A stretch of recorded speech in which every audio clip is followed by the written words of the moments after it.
This is DRF Race of the Day. Hi, everybody. Dan Illman, Mike Beer, the DRF Race of the Day for Saturday, July the 24th. It's a grade one. Only has a four-horse field. That's disappointing, but it's a good edition of the Coaching Club American Oaks because Malathod's in here, the unbeaten winner of the Kentucky Oaks. Everyone's excited to see what she'll do en route to perhaps bigger and better in races like the Alabama. Before we get to the analysis, remember the DRF Bets app special promo. Double your payout on Irad Ortiz winners at Saratoga. Irad's riding Clairiere in the Coaching Club American Oaks. It's exclusively on the app. Download it. You get to double your payout on Irad, who, of course, is one of the best jockeys in the world. Here's the field for the Coaching Club American Oaks. And again, disappointingly, only 4. But you can download free formulator past performances for this race on the Race of the Day event page at drf.com. Mike, where are the horses?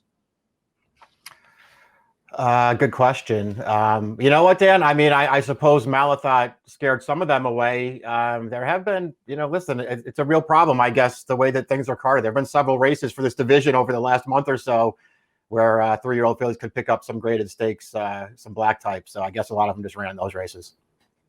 How would you ride Malathod if you're Johnny V? She did go gate to wire in her second start as a 2-year-old. She's probably, very comfortable, obviously, sitting off of horses. Going a mile and an eighth and drawing the rail, would you just go?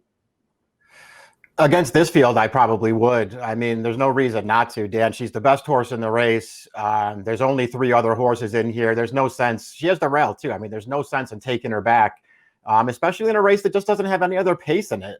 She's the best horse. You're supposed to go. And Timeform US concurs. We throw up the Timeform US pace projector. Gray bar, no speed in the race. Malathod might be able to control glacial fractions. I agree with Timeform US, Mike, in that the only other horse that might be able to wrest the lead from Malathod is Rock, Paper, Scissors, who's ridden by a very aggressive jockey in Luis Saez and showed a little tactical speed in a 1-turn mile 2 back. Yeah, I mean, in each of her last 2 starts, Dan, she did show they weren't trying to make the lead with her, but she was certainly forward.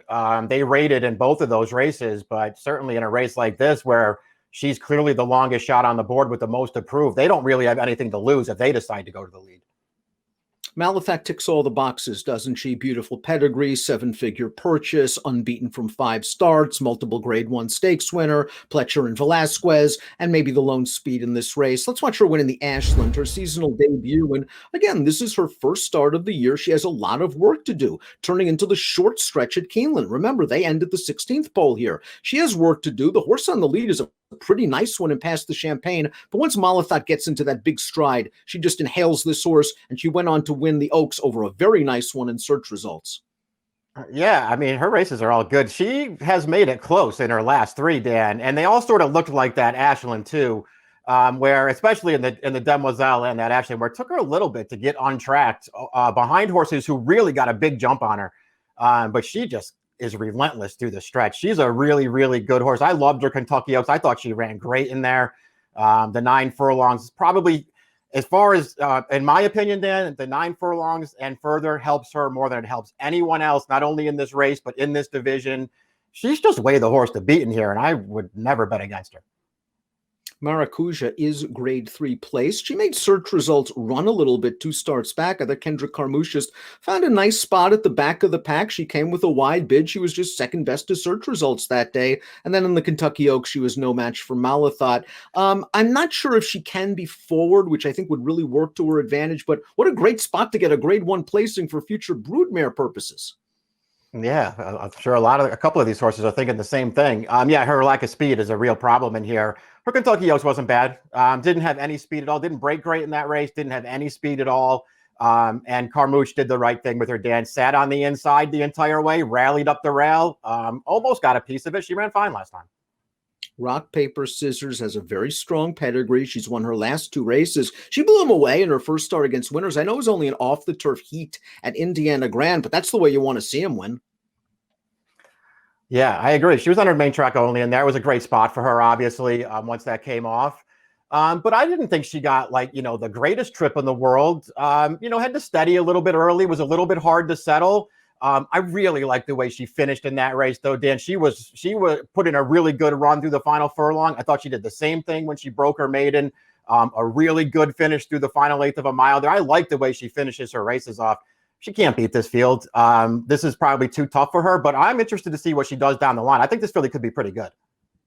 If Malathod somehow stubs her toe, the 4 Clairiere might be the most likely alternative. Let's watch her effort in the Grade 2 Mother Goose. Nothing went right for her in this race. She stumbled at the start. She ended up last and buried inside behind a slow pace. Now she angles to the outside, and she simply has too much work to do. She's grinding away at the 2 winners late in the game, just could not get up.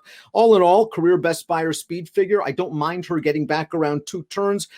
I'm a little bit more bullish of her chances at 9 furlongs than you are, Mike. I know you like her at a little bit shorter, and boy, if she could somehow live up to her dam's accomplishments at Saratoga, she'd be okay. Yeah, that's true. It's funny that you bring up her dam Cavorting, who was obviously a really nice horse. That's one of the reasons why I kind of like her going a little bit shorter. I know Cavorting won 9 furlong Grade 1s, but to me, she was a better horse going shorter. Listen, Clairiere's really, really good. I'm a big fan. It's not, out of the realm that she could beat Malathod here. Dan, we'll see if the trip works out the right way. She was obviously just very unlucky last time.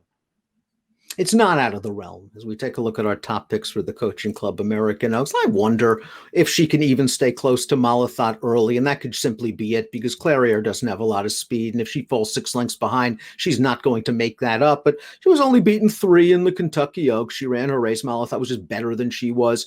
I just thought last time out she really didn't have much of a chance the way the trip came, and I don't think she's that far off of Malathod, especially on the figs. 1-4 for you, 4-1 for me. You've already stated your case. You don't want to bet against this horse. I mean, I just don't really see the reason to that. I realize she's going to be way too short a price, but it's not like Clairiere is going to be some kind of irresistible price on the board. There's only 4 horses in here. I'm going to go 1-4 and watch it. No show wagering in the 2021 edition of the Coaching Club American Oaks, but the unbeaten Malathod is the headliner on a Saturday card at Saratoga. Good luck.